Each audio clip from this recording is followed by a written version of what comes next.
মা আলাইহিস সালাতু ওয়াস সালাম গাছর ফল ফাড়িতে সময় প্রথমে তাই যখন উপর দিকে চাইছন মা হাওয়ার চেহারা যেখান ওখান ফয়লা খালি হয়ে গেছে। 2 নম্বরে মহিলাকে উপরে দি চাইতে সময় দেখবে মাথার কাপড় কোনো সময় সরি যায়। মা হাওয়ায় গাছর গুটা ফাড়িতে সময় মাথার কাপড়টা সরি গেছিল গিয়া। 3 নম্বরে ওলা হাত বাড়াইছন কাপড় পাইয়া খনি পর্যন্ত নামি গেছে। আর 4 নম্বরে উপর দিকে ডিকি দিসলা ফার মুরা উষা কষলা মা হাওয়ায় কাপড় টান গাইছে, কাপড় উপর দিকে উঠছে, টকনু পর্যন্ত ফার বাইর হয়ে গেছিল গিয়া।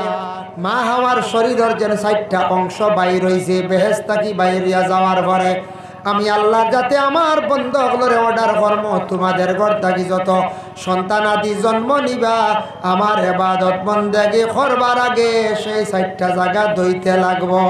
এর লাগে আমরা নামাজের আগে সেই 4টা জায়গা ধুই।